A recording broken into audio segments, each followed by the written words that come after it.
قل إن كانت لكم الدار الآخرة عند الله خالصة من دون الناس فتمنوا الموت إن كنتم صادقين۔ ترجمہ: اے محبوب تم فرما دو، اگر دوسرے لوگوں کو چھوڑ کر آخرت کا گھر اللہ کے نزدیک خالص تمہارے ہی لیے ہے تو اگر تم سچے ہو تو موت کی تمنا تو کرو، خالصتاً، خالص تمہارے لیے۔ تفسیر صراط الجنان میں ہے، یہودیوں کا ایک باطل دعویٰ یہ تھا کہ جنت میں صرف وہی جائیں گے، جیسا کہ سورہ بقرہ کی آیت نمبر 111 میں یہ دعویٰ مذکور ہے۔ اس کا رد فرمایا جاتا ہے کہ اگر تمہارے گمان میں جنت تمہارے لیے خاص ہے اور آخرت کی طرف سے تمہیں اطمینان ہے، اعمال کی حاجت نہیں، تو جنتی نعمتوں کے مقابلے میں دنیاوی مصائب کیوں برداشت کرتے ہو؟ موت کی تمنا کرو تاکہ عیش و آرام والی جنت میں پہنچ جاؤ، اور اگر تم نے موت کی تمنا نہ کی تو یہ تمہارے جھوٹا ہونے کی دلیل ہے۔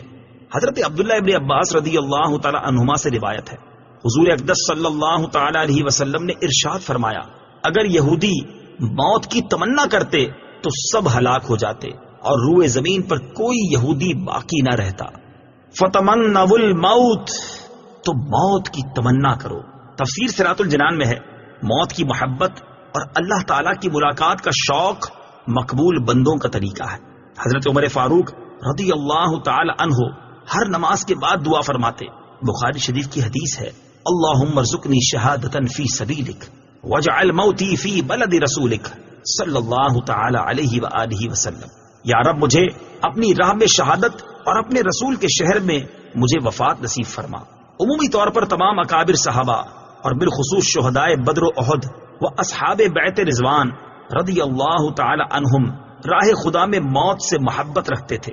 حضرت خالد بن ولید رضی اللہ تعالی عنہ نے ایران والوں کو جو خط بھیجا اس میں تحریر فرمایا تھا، میرے ساتھ ایسی قوم ہے جو اللہ تعالیٰ کی راہ میں شہید ہو جانے کو اتنا محبوب رکھتی ہے جتنا ایرانی لوگ شراب سے محبت رکھتے ہیں۔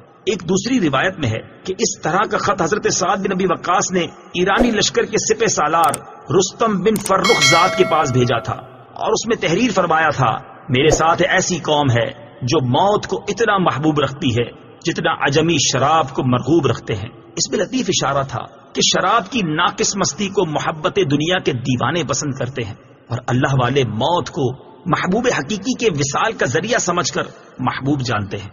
خلاصہ کلام یہ کہ اہل ایمان آخرت کی رغبت رکھتے ہیں، اور اگر لمبی عمر کی تمنا بھی کریں تو وہ اس لیے ہوتی ہے کہ نیکیاں کرنے کے لیے کچھ اور عرصہ مل جائے جس سے آخرت کے لیے ذخیرہ سعادت زیادہ کر سکیں، اور اگر گزشتہ زندگی میں گناہ ہوئے ہیں تو ان سے توبہ و استغفار کر لیں۔ البتہ دنیاوی مصائب سے تنگ آ کر وہ کبھی موت کی تمنا نہیں کرتے۔